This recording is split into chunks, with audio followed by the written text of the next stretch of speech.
نعرہ تکبیر، نعرہ تکبیر، نعرہ رسالت، نعرہ رسالت، نعرہ حیدری،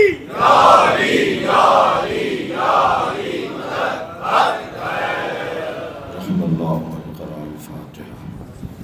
بسم اللہ الرحمن الرحیم، الحمد للہ رب العالمین، الرحمن الرحیم، مالک یوم الدین، ایاک نعبد و ایاک نستعین، اہدنا الصراط المستقیم، صراط الذین انعمت علیہم غیر المغضوب علیہم ولا الضالین، صلی علی محمد وعلی محمد۔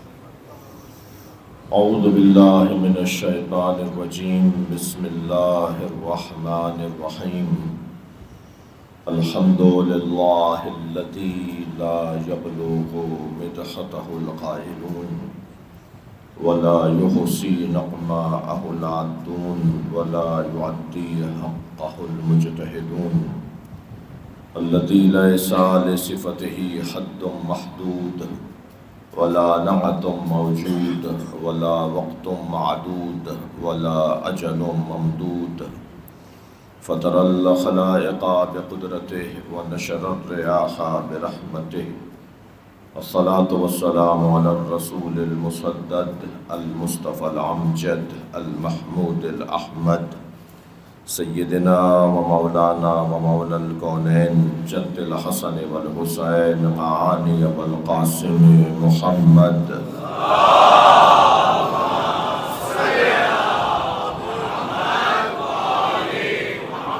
وآلہ الطیبین الطاہرین المعصومین الذین قال اللہ انما يريد اللہ لیذہب عنکم الرجس اہل البیت ویطہرکم تطہیرا۔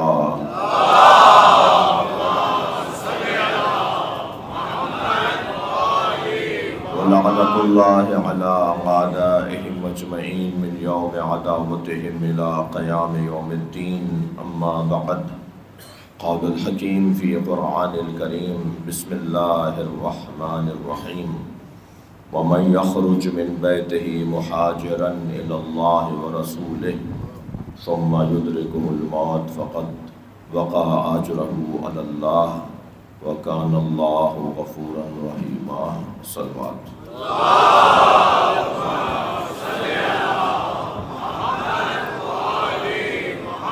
مرحومین مغفورین جن کے نام منظور ہیں، مورد نظر ہیں، ان تمام مرحومین کی مغفرت کے لیے، درجات کی بلندی کے لیے، آپ سب کے مرحومین کے لیے، حضرت مولانا نظم حسین آبدی اللہ مقامہ کے درجات کی بلندی کے لیے، شہدائے ملت، شہدائے دفاع پاکستان، خدمت گزاران ملک و وطن اور قوم، رحم اللہ من قرأ الفاتحہ۔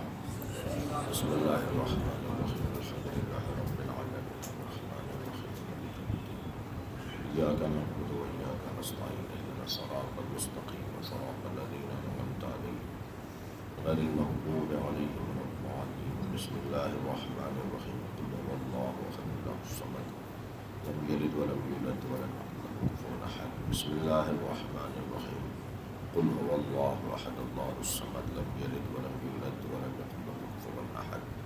بسم اللہ الرحمن الرحیم، قل هو اللہ احد اللہ الصمد لم یلد ولم یولد ولم یکن له کفوا احد۔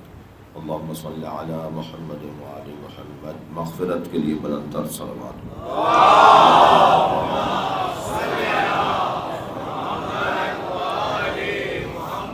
ایک اور بلند صلوات ہدیہ کریں۔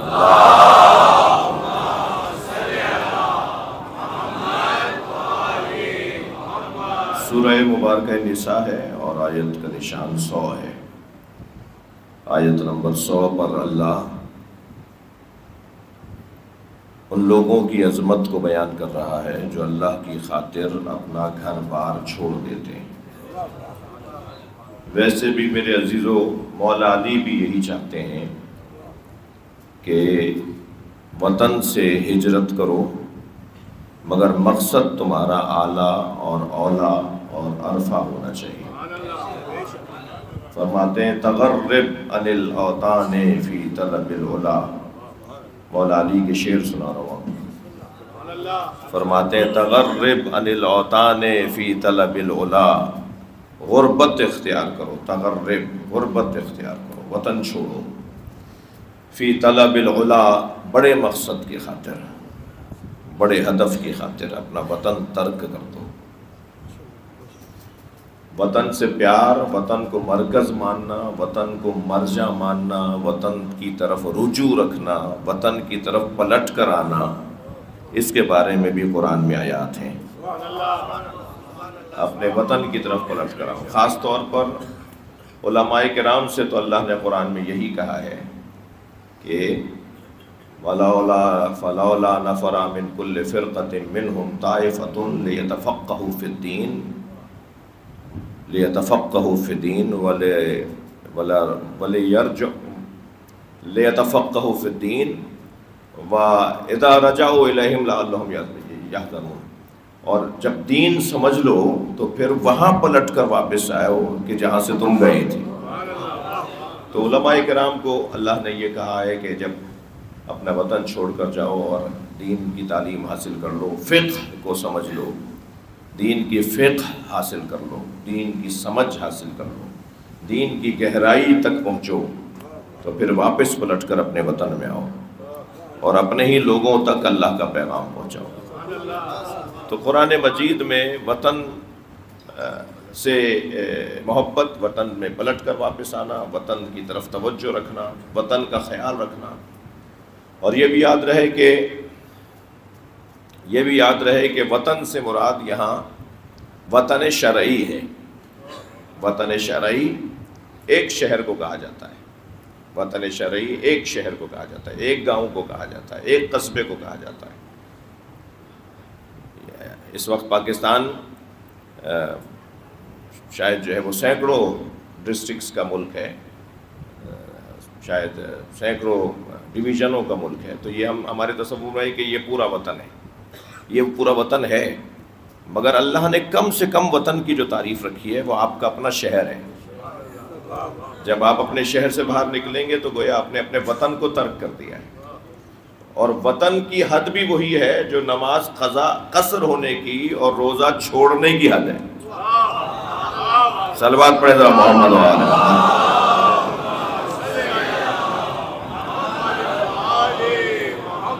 جیسے ہی حد ترخص سے باہر نکلے، شہر کی حدود سے باہر نکلے، تو گیا آپ وطن سے باہر چلے گئے۔ تو بس جہاں جہاں سے ہم اپنے شرعی حدود سے باہر نکل رہے ہوتے ہیں، یعنی مسافرت کی شرعی حدود، عمومی بات نہیں کرنا، ہر کام میں شرعی حدود ہیں، مسافرت کی جو شرعی حدود ہیں، جیسے ہی ہم اس سے باہر نکلیں گے گویا ہم اپنے وطن سے باہر چلے گئے۔ تو وطن شرعی اور ہے اور وطن عرفی اور ہے۔ یہ پورا پاکستان ہمارا وطن عرفی ہے، اور جو ہمارا اپنا شہر ہے وہ وطن شرعی ہے، اور ایک شخص کے دو وطن ہو سکتے ہیں، اس لیے کہ سرکار کے بھی دو وطن تھے، مکہ بھی مدینہ بھی۔ صلوات پڑھے محمد وآلہ محمد۔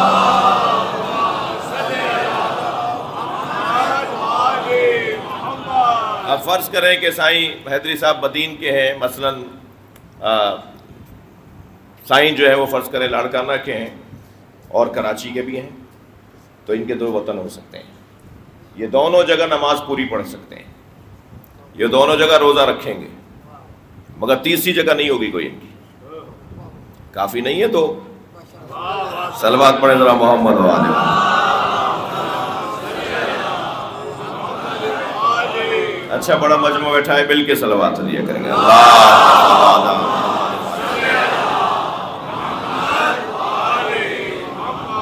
تو عزیزو، قرآن مجید وطن کی طرف مولانا سے دعا چاہیے، میرے عزیز دوستوں میں سے ہیں، بلکہ میرے بڑے بھائی ہیں، خاندانی پس منظر بڑا مضبوط ہے مولانا کا، مولانا کے والد کا، مولانا کے دادا کا، اور اس پورے قبیلے کا۔ آپ سب اس وقت بڑی حسین عبادت سے، اور آج روز عرفہ ہے، اور آج کا دن تو ویسے ہی ذکر سننے اور سنانے کا دن ہے۔ آج تو ویسے ہی اس دن کے تو ایک ایک لمحے کی بڑی قیمت ہے بھائی، ایک ایک لمحے کی، میں ایک ایک لفظ بھی اگر اللہ کی خاطر بولوں گا اور آپ ایک ایک لفظ بھی اللہ کی خاطر سنیں گے تو یہ عمروں اور حجوں کے برابر ہے، کم فضیلت نہیں ہے اس کی۔ تو یہ بات، لیکن وطن چھوڑنے کے حوالے سے میں مولا علی کے شعر سنانے سے پہلے میں قرآن کی اس آیت کا ترجمہ کر لوں جو میں نے ابھی پڑھی آپ کے سامنے۔ اللہ ارشاد فرما رہا ہے وَمَن يَخْرُجْ مِن بَيْتِهِ مُهَاجِرًا إِلَى اللَّهِ وَرَسُولِهِ، جو اپنے گھر سے نکلے اس حالت میں کہ وہ ہجرت کر رہا ہو اللہ اور اللہ کے رسول کی طرف، فقط ثُمَّ يُدْرِكُهُ الْمَوْتُ، اور اگر رستے میں اسے موت آ جائے، وہ اللہ اور اللہ کے رسول کی طرف ہجرت کر رہا ہو اور رستے میں اسے موت آ جائے تو جان لو اس کا اجر، اس کا انعام، اس کی عظمت کی ذمہ داری اللہ کی ہے۔ اللہ پھر اس کا نام بلند کرے گا، اللہ پھر اسے عظمتیں عطا کرے گا، اللہ اسے پھر باب الحوائج بنا دے گا، اللہ پھر اس کے دروازے کو اپنا دروازہ بنا دے گا، اللہ پھر اس کی ذات تک پہنچنا گویا اپنی ذات تک پہنچنے کا سبب بنا دے گا، پھر اللہ اسے عظمتیں عطا کرے گا، اس لیے کہ وہ اللہ کی خاطر اپنے گھر چھوڑ کے جا رہا تھا، اللہ کی مرضی میں اپنا گھر چھوڑ کر جا رہا تھا اور رستے میں اسے موت آ گئی۔ اچھا عام موت کی بات ہو رہی ہے، اگر عام موت آ جائے، بیمار ہو گئے، کوئی سبب ہوا، کوئی بھی وجہ ہوئی جس کی وجہ سے رستے میں موت آ گئی، تو پھر اللہ کہہ رہا ہے کہ اس کا انعام میرے پاس ہے، اس کی عظمتیں دکھانا، بتانا اور عام کرنا میری ذمہ داری ہے۔ یہ عام موت اگر کسی کو آ جائے تو اللہ اسے مقام عطا کرتا ہے، اور اگر وہ اللہ کی خاطر اس رستے میں مظلوماً مقتول اور شہید ہو جائے تو پھر کوئی پہچانے کہ مسلم ابن عقیل کا مقام کیا ہے۔ صلوات پڑھیں محمد و آل محمد۔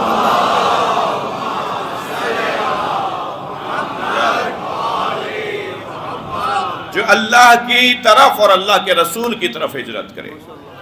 عزیزان گرامی، اللہ کی طرف ہجرت کیسے سمجھیں گے؟ رسول اللہ کی طرف ہجرت کرنا تو شاید کوئی سمجھا لے کہ مدینہ منورہ چلے گئے ہوں گے، توجہ ہے،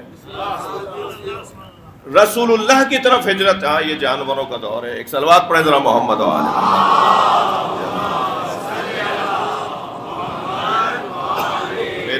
میری مراد یہ جو بکرے کھڑے ہوئے ہیں وہ مراد تھی۔ نعرہ حیدری،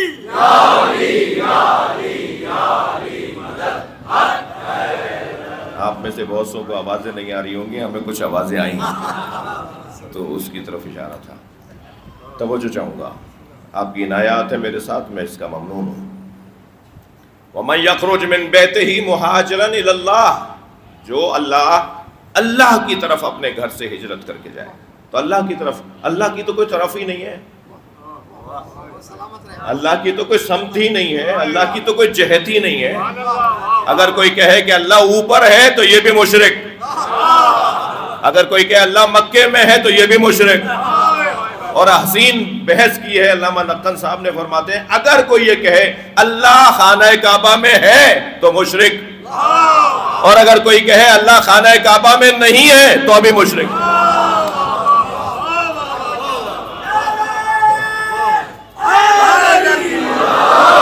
اللہ محیط ہے، اللہ بسیط ہے، سوئی کی نوک کے برابر کوئی فضا اور کوئی خلا اور کوئی جگہ نہیں ہے جہاں اللہ نہ ہو۔ یہ بھی میں نے اپنے سمجھانے کے لیے، اپنے آپ کو سمجھانے کے لیے سوئی کی نوک کی طرف اشارہ کیا ہے، ورنہ کوئی ایک ایسی جگہ نہیں ہے جہاں اللہ نہ ہو۔ اللہ کہاں نہیں ہے؟ ایک بدو، ایک عربی جسے اپنا نام لکھنا پڑھنا نہیں آتا تھا، وہ مسجد کے دروازے پہ کھڑا ہو گیا، سرکار محراب میں تشریف فرما تھے، اس نے وہیں سے آواز لگا کے کہا کہ میرے پاس وقت نہیں ہے کہ میں آپ سے دین سمجھوں، آپ جو اسلام لے کر آئے ہیں اس کی تشریح پوچھوں، میں اپنے اونٹ کے گھٹنے میں اقال باندھ کر آیا ہوں، بے چین ہے میرا اونٹ۔ اگر اس نے وہ اقال، وہ رسی جو باندھتے ہیں نا، یہ جو عرب بھی اپنے سر پہ رکھتے ہیں، کچھ لوگ تو جانوروں کے گھٹنے میں باندھتے ہیں، کچھ اپنے عقلوں پہ باندھتے ہیں، تو وہ اسے کہتے بھی اقال ہے، عقل پکڑنے والی رسی۔ صلوات پڑھے ذرا محمد و آل محمد۔ تو کہنے لگا میں عقال باندھ کر آیا ہوں اونٹ کے گھٹنے پر، وہ بھاگ جائے گا، مجھے میرا اونٹ میرے ہاتھ سے چلا جائے گا، مجھے کھڑے کھڑے بتائیے اسلام کیا ہے۔ حضرت نے فرمایا تمہیں کھڑے کھڑے ہی بتاؤں گا کہ اسلام کیا ہے۔ سرکار نے فرمایا الم یعلم بان اللہ یرا، کیا تم نہیں جانتے کہ اللہ تمہیں دیکھ رہا ہے؟ کہنے لگا کفانی کفانی کفانی، کافی ہے کافی ہے۔ واپس چلا گیا۔ حضرت نے فرمایا جاہل آیا تھا فقیہ بن کے لوٹا۔ ایک آیت انسان کو فقیہ بنا سکتی ہے، ایک آیت انسان کو ممکن ہے کوئی کہ مولانا پھر یہ 40 سال تک جو نجف میں اور قم میں پڑھ رہے ہیں آپ تو اتنا آسان کر گئے آج کی مجلس میں کہ ایک آیت انسان کو فقیہ بنا سکتی ہے۔ پھر وہ جو 50 60 سال تک جو کتابیں انہوں نے پڑھی ہیں، عبارتوں کو یاد کیا ہے، بچوں کو پڑھایا ہے، وہ پھر فقیہ کون سے ہیں؟ عزیزان گرامی یاد رکھیے وہ حصولی فقیہ ہیں جنہوں نے حاصل کرنے کے لیے 50 سال لگائے، اور یہ حضوری فقیہ ہوگا جس کے لیے اللہ دریچے کھولے گا، یہ سوچنے لگے گا اسے آیتیں یاد ہونا شروع ہیں۔ ایسی مثالیں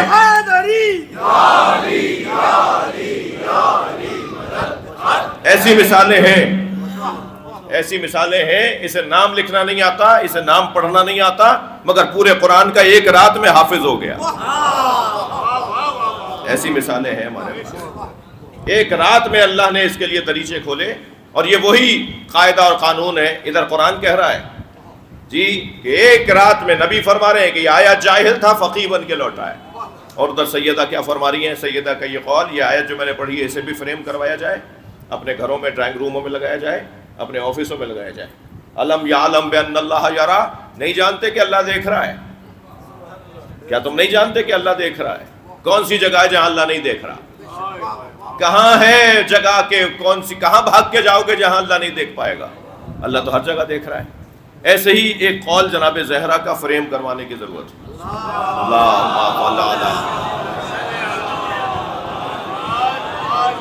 من اسعد الی اللہ خالص عبادتہ، جو اپنی بیوی کا فرمان، بیوی کا قول، جو اپنی خالص ترین مخلص ترین سچی نیتوں کی پاکی کے ساتھ عبادتوں کو اللہ کی بارگاہ میں پیش کرتا ہے، خلوص نیت کے ساتھ، سچائی کے ساتھ، دکھاوا، بناوٹ، ریاکاری، تصنع، ان کاموں کے لیے نہیں کر رہا، کسی کو خوش کرنے کے لیے نہیں کر رہا، کسی سے تعلقات بنانے کے لیے پہلی صف میں نہیں کھڑا ہوا، کسی سے دوستی بنانے کے لیے امام بارگاہ میں نہیں آیا تھا، حج پر اس لیے نہیں گیا تھا کہ لوگ کہیں گے بھائی اتنے عرصے سے پیسے والے ہو، آخر حج بھی نہیں کیا، انہوں نے مر گئے، تو یہ دنیا کو بتانے کے لیے حج کر کے آئے ہو، تو اس حج کا کوئی فائدہ نہیں۔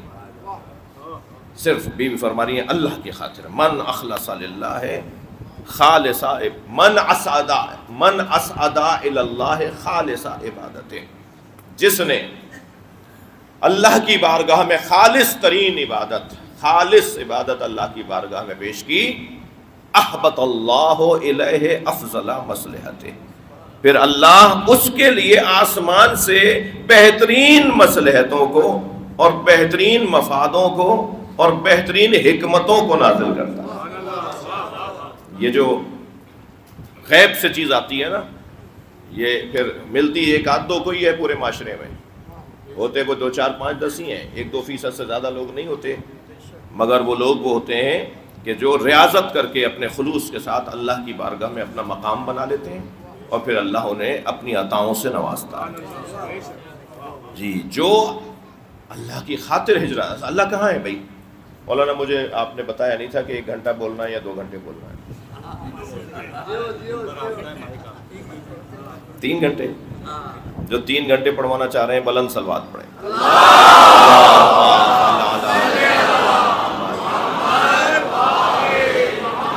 اور جو چاہ رہے ہیں میں ابھی اتر آؤں وہ بھی صلوات پڑھیں۔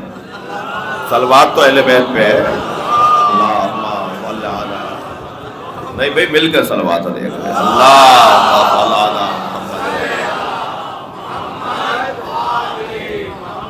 تو مجھے اجازت دیجئے، نہ میں ان کی مانوں نہ میں ان کی مانوں، میں دیکھتے ہیں آپ کتنا مجھے پڑھواتے ہیں، مگر بہرحال آج دن ایسا ہے، عبادات بھی کرنی ہے، اعمال عرفہ بھی ہے، کوشش کرتا ہوں 20-25 منٹ میں بات پوری کروں۔ جی وَمَن يَخْرُجْ مِن بَيْتِهِ مُحَاجِرًا إِلَى اللَّهِ وَرَسُولِهِ، اللہ کی طرف جانے کا کیا مطلب؟ اگر کوئی کہتا ہے اللہ خانہ کعبہ میں ہے تو یہ بھی غلط ہے، اللہ کوئی کہتا ہے خانہ کعبہ میں نہیں ہے تو یہ بھی غلط ہے۔ اللہ یہاں بھی ہے، اللہ وہاں بھی ہے، اللہ ہر جگہ ہے، کوئی ایک جگہ نہیں ہے۔ خاص طور پر اللہ کے لیے آنا جانا وہاں یہاں کے اشارے ممنوع ہیں۔ مولا علی فرماتے ہیں اللہ کے لیے یہ اشارے استعمال نہیں کرو۔ جو اللہ کو سمتوں میں اور اشاروں میں محدود کر دیتا ہے وہ اللہ کو گویا مانتا ہی نہیں ہے۔ جی اللہ کی خاص طور پہ توحید کے اوپر اگر گفتگو ہو تو کسی نے میرے مولا سے پوچھا مولا اللہ اکبر کا کیا مطلب ہے؟ آج بھی آپ نے تکبیریں بلند کی اور کل تو ویسے ہی مؤذن کی اذان ہی اللہ اکبر ہوئی۔ جی عید کی نماز سے پہلے خوب تکبیریں بلند ہوگی۔ مولا فرمائیے اللہ اکبر کا کیا مطلب ہے؟ تو حضرت نے فرمایا لوگ کیا سوچتے ہیں؟ میرے چھٹے امام حضرت نے فرمایا لوگ کیا سوچتے ہیں؟ کہ لوگ سوچتے ہیں اللہ اکبر من کل شے، اللہ ہر شے سے بڑا ہے۔ حضرت نے فرمایا معاذ اللہ معاذ اللہ، انہیں اب تک اللہ اکبر کا نہیں پتا۔ جو یہ کہتا ہے کہ اللہ ہر شے سے بڑا ہے وہ مشرک ہے، اس لیے کہ اس نے اللہ کے ساتھ شے کو مان لیا، پھر اللہ کے ساتھ وہ مقایسہ کر رہا ہے کہ وہ بھی تو ہے اور اللہ بھی ہے، تو وہ ہے اور اللہ بھی ہے مگر اللہ ان سے بڑا ہے۔ تو جو اللہ کے ساتھ کسی کو بھی مان لے اور اللہ کا مقایسہ کسی شے کے ساتھ کرے وہ تو مسلمان ہی نہیں ہے۔ اب مجھے سوچنا چاہیے میں کتنا بڑا مسلمان ہوں۔ خفا تو نہیں ہو رہے آپ مجھ سے؟ تو اس نے کہا مولا آپ ہی فرمائیے کہ اللہ اکبر کا مطلب کیا ہے؟ حضرت نے فرمایا اللہ اکبر من ان یوسف، اللہ بلند ہے بڑا ہے ہر اس چیز سے جو اس کے بارے میں سوچی جائے۔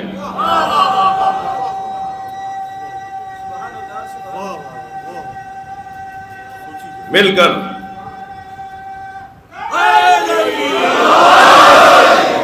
عزیزان گرامی اللہ کو سمتوں میں اور جہتوں میں نہیں لایا جا سکتا، صرف اپنے محترم سننے والوں کو ایک ہدیہ کرنے کے لیے، ایک سوچ ہدیہ کرنے کے لیے، اور وہ یہ کہ بتائیے اگر اللہ آسمانوں میں نہیں ہے تو پھر نبی کی معراج کہاں ہوئی؟ اگر اللہ بلندیوں پر نہیں ہے تو پھر نبی کی معراج کہاں ہوئی؟ پہلے تو یاد رہے کہ آسمان یا ہم جو ہاتھ اٹھاتے ہیں، چلے میں ایک اور بچوں کی خاطر، یہ جو ہم ہاتھ اٹھا کے دعا کرتے ہیں اور آسمان کی طرف بار بار دیکھ دیکھ کے مناجات پڑھ رہے ہوتے ہیں، ائمہ اہل بیت سے بھی ملا ہے، ائمہ اہل بیت بھی دعا کرتے ہوئے دعائے عرفہ میں ہے کہ بار بار امام حسین آسمان کی طرف دیکھتے تھے۔ دعائے عرفہ جو آج امام حسین کی دعا ہے، اور پھر آخری جو جملے ہیں اس میں تو حضرت نے اپنی داڑھی کو اپنے ہاتھ میں پکڑا ہوا تھا اور اپنا ایک ہاتھ فضا میں اٹھایا ہوا تھا، اور اتنا رو رہے تھے کہ حضرت کی داڑھی بھی آپ کے آنسوؤں سے تر ہو گئی تھی اور آپ کا ہاتھ بھی آپ کے آنسوؤں سے تر ہو گیا تھا، وہ مناجات کے آخری دعائے عرفہ کے آخر میں۔ تو اللہ کو اوپر ہاتھ ایسے پھر کیوں کرتے ہیں؟ جب اللہ وہاں نہیں ہے تو ہاتھ ایسے کیوں کرتے ہیں؟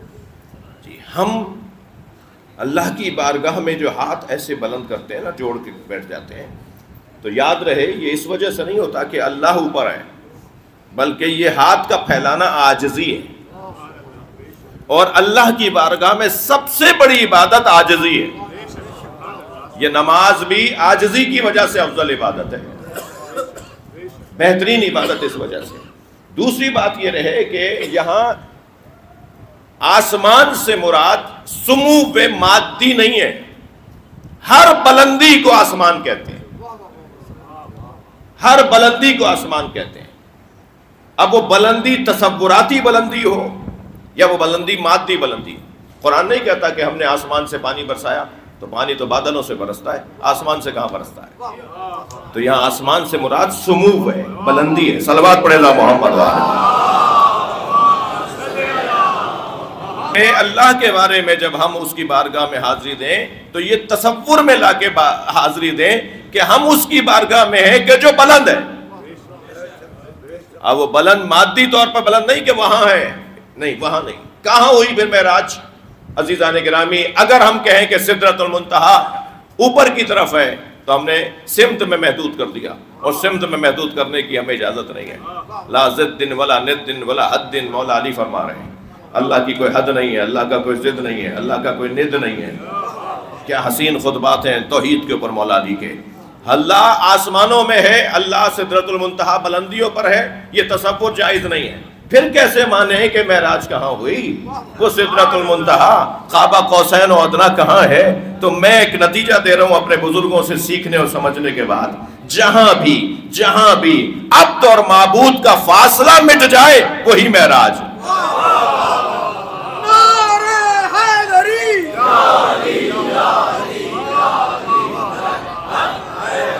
جہاں بھی عبد اور معبود کا فاصلہ ختم ہو جائے، جس عبد میں اس کے معبود کے ساتھ فاصلہ ختم ہو جائے وہی معراج ہے.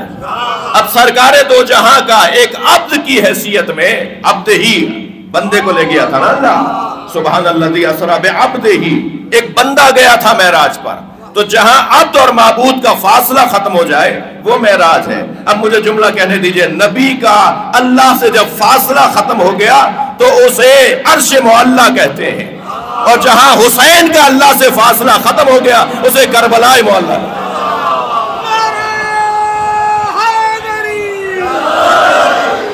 یہ کربلا معلیٰ امام حسین کی معراج کی جگہ. صلوات پڑھ لیں محمد و آلہ.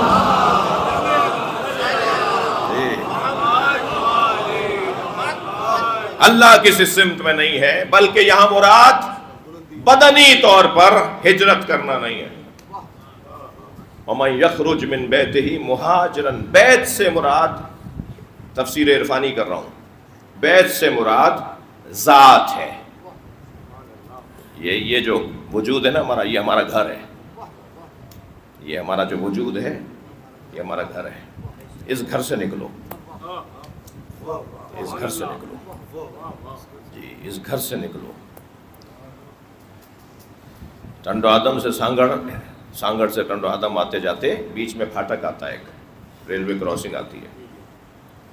وہاں ایک ناٹی سی دیوار جس میں پھاٹک جڑا ہوا ہوتا ہے، اس پہ ایک فقیر بیٹھا ہوا تھا. میں آپ کا نوکر ہوں، اسی حلیے میں پھرتا ہوں پوری دنیا میں. تو اگلی سیٹ پر بیٹھا ہوا تھا، اس نے مجھے دور سے دیکھ کر سلام بھی کہا اور یا علی مدد بھی کہا، اور میں نے بھی سلام کا جواب بھی دیا اور مولا علی مدد بھی بولا. تو وہ دیوار سے کود گیا، نیچے اترا اور آواز دے کر کہنے لگا کچھ دوں؟ آپ یقین جانیے میں نے کہا مجھے پہلا فقیر ملا ہے. فقیر مانگنے والے کو نہیں کہتے، فقیر دینے والے کو کہتے ہیں. یہ جو روڈ رستوں پہ مانگ رہے ہوتے ہیں نا، یہ ذلیل ہیں. فقیر مانگتا نہیں ہے، فقیر تو دیتا ہے. تو میں گاڑی ہم نے روکی، میں اترایا، میں نے اپنے دوست سے کہا بھائی گاڑی روک دو، مجھے پہلا فقیر ملا ہے. قریب گیا، میں نے کہا جی عطا کریں. کہنے لگا بتاؤ زہد کسے کہتے ہیں؟ میں ان بچوں جوانوں سے کہہ رہا ہوں کسی بزرگ کے پاس جایا کرو تو بولنا بند کر دو، سننا شروع کر دو. ہمارے ہاں ایک بیماری بڑھتی جا رہی ہے، زیادہ بولنے کی بیماری. اور یہ بھی عادت اتنی ہو گئی ہے زیادہ بولنے کی کہ اتنا بھی خیال نہیں ہوتا کہ میں کسی بڑے کے پاس آیا ہوں تو یہاں تو میں خاموش ہو جاؤں، یہاں تو اس کو بولنے دوں. اس کے پاس تجربے بھی زیادہ ہیں، اس کے پاس مشاہدے بھی زیادہ ہیں، اس کے پاس علم بھی مجھ سے زیادہ ہے. ہر جگہ بولے چلے جا رہے ہیں، ہر جگہ بولے چلے جا رہے ہیں. تو ہمیں ائمہ اہل بیت سے اور اصحاب ائمہ اہل بیت سے یہ تعلیم ملی ہے کہ جب یہ لوگ ان ہستیوں کی بارگاہ میں ہوتے تھے تو بولنا بند کر دیتے تھے، سننا شروع کر دیتے تھے. جب بھی کبھی کسی بڑے نے کسی چھوٹے سے پوچھا یہ جانتے ہو، تو وہ کہتا تھا آپ بہتر جانتے ہیں. تو وہی مجھے پریکٹس کرنے کا موقع ملا. اس نے کہا کچھ دوں؟ میں نے کہا عطا کریں. کہنے لگا زہد کسے کہتے ہیں؟ میں نے کہا آپ بہتر جانتے ہیں. آپ خوش کریں نا بڑے کو تاکہ وہ عطا کرے، آپ اس کو راضی کریں نا، آپ احترام کر کے اس کا دل مول لیں نا تاکہ وہ دے. فائدہ تو لینے والے کا ہے. میں نے کہا آپ بہتر جانتے ہیں. کہنے لگا زہد کی 7 منزلیں میں تمہیں پہلی بتاتا ہوں، اس پہ عمل کر لو، پھر دوسری بتانے کے لیے مجھ جیسا فقیر ملے گا. میں نے کہا جی عطا کریں. تو کہنے لگے کہ زہد کی پہلی منزل ہے ذات کی نفی. اپنی شخصیت کے قائل نہیں رہو، اپنی ذات کی نفی کرو. ہر کچھ مدت کے بعد تمہاری جو ذات ہے نا، یہ موٹا سانپ ہو جائے گا. اسے دبلا کرنا ہے، اسے دبلا کرنا ہے۔ پتہ نہیں مولانا نے زیارت کی ہے نہیں، مولانا منظور حسین صاحب حیدرآباد والے، وہ انگریزی میں پڑھایا کرتے تھے میر پور خاص میں، حیدرآباد کے بزرگی ہو گئی تھی تو پھر وہ حیدرآباد اپنے گھر آ گئے تھے۔ مولانا عباس علی صاحب کے استاد، مولانا محمد عباس صاحب کے استاد، مولانا حیدر علی جوادی صاحب کے استاد، مولانا ثابت علی نجفی صاحب کے استاد، بزرگ غلام مہدی صاحب کے ہم عصر تھے، بزرگ عالم۔ ایک دن مدرسے کے اندر انہوں نے طالب علموں کو چارپائیوں پر لائن سے بٹھایا ہوا اور ایک پراتی اور ایک لوٹا طالب علموں کے پیر دھو رہے تھے، طالب علموں کے پیر اپنے ہاتھ سے دھو رہے تھے۔ استاد ان بچوں سے زیادہ بڑے استادوں کے استاد تھے وہ۔ تو کسی نے کہا، کسی نے روکنا چاہا کہ حضور کیا کر رہے ہیں، کہہ رہے ہیں مجھے کرنے دو۔ ظاہر ہے تھوڑا سا وہ بھی تھے، بزرگ تھے تو ڈانٹ بھی دیتے تھے، تو ڈر کے مارے کسی نے پھر زیادہ ان سے لوٹا لینے کی کوشش نہیں کی، دیکھتے رہے۔ جب انہوں نے اشارہ کر لیا تو ایک ان کے سینئر شاگرد نے پوچھا کہ حضور یہ کیا کر رہے تھے؟ کہنے لگے کچھ دن سے میں اپنی شخصیت کا قائل ہو رہا تھا کہ میں کچھ ہوں، اس کو ٹھیک کر رہا تھا۔ بھائی صلوات پڑھیں محمد و آلہ محمد۔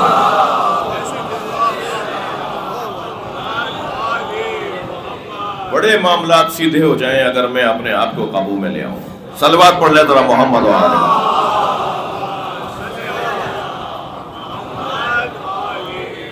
اس دعا کی قبولیت کے لیے صلوات پڑھیں۔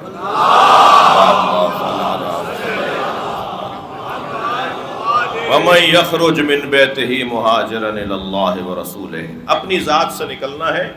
ممکن ہے کوئی اپنے گھر میں، اپنے بستر پر ہو، اپنے ہی گھر میں ہو، اور اس نے اللہ اور اللہ کے رسول کی طرف ہجرت کر لی ہو۔ وہ جو سوچ کی ہجرت ہے نا، وہ جو نیتوں کی ہجرت ہے، وہ جو اپنے خیالات کی ہجرت ہے، وہ ہجرت ہے اللہ اور اللہ کے رسول کی طرف۔ اور جب یہ والی ہجرت شروع ہو جاتی ہے تو بظاہر گھر میں بیٹھا ہوتا ہے مگر ساری دنیا اللہ اس کے حوالے کر دیتا ہے۔ بہت سارے لوگ اپنے گھر میں بیٹھے ہیں، ساری دنیا وہاں سے بیٹھ کے چلا رہے ہوں گے، اس لیے کہ انہوں نے اللہ کی طرف ہجرت کر لی ہے۔ یعنی گناہوں سے عبادتوں کی طرف ہجرت، یعنی برائیوں سے نیکیوں کی طرف ہجرت، یعنی غلطیوں کو چھوڑ کر خوبیوں کو اپنانے کی طرف ہجرت۔ یہ ہجرت اللہ کی طرف ہجرت ہے۔ اور پھر اگر کوئی سوچ اپنی اللہ کی طرف لے جائے تو عزیزان گرامی، بدن کو پھر اللہ کی طرف لے جانا یعنی رسول اللہ کی طرف لے جانا، یعنی پھر مسجد میں آ جانا، پھر حج کے لیے چلے جانا، پھر کوئی پریشان حال ہے تو اس کی داد رسی کرنے کے لیے چلے جانا، کوئی اگر فریادیں کر رہا ہے تو اس کی مدد کے لیے گھر سے نکلنا، تو یہ تو خود بخود ہوتا چلا جائے گا۔ اگر سوچ میری اللہ اور اللہ کے رسول کی طرف چلی گئی تو بدن تو بار بار جائے گا۔ پھر ایسا ہو ہی نہیں سکتا کہ میرے شہر میں، میرے ملک کے اندر، پوری دنیا کے اندر کوئی مظلوم آواز دے رہا ہو، یا للمسلمین، مسلمانوں ہماری مدد کرو، اور اس کو احساس بھی نہ ہو۔ یہ اللہ اور اللہ کے رسول کی طرف ہجرت ہے۔ ہجرت کی بڑی حسین تاریخ ہے۔ اجازت دیجئے کسی اور موقع پر بات ہو۔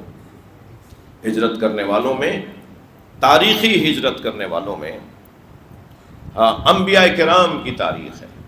اکثر نبیوں نے ہجرت کی ہے، وطن چھوڑا ہے۔ آپ بھی شاید نہیں چاہ رہے کہ مولا علی کے شعر سنا دوں، مجھے اب پھر یاد آ گئے۔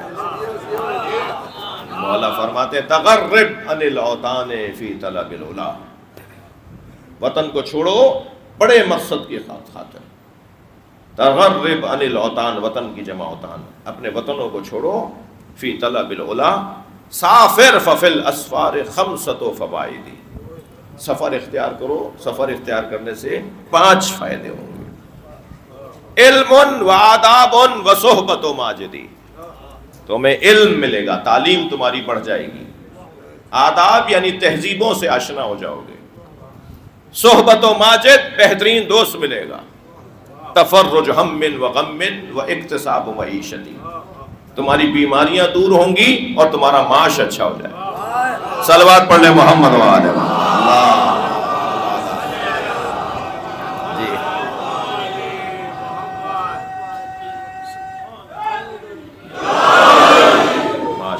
ماشاءاللہ، ان ہجرت کرنے والی ہستیوں میں آج ایک ہجرت کرنے والی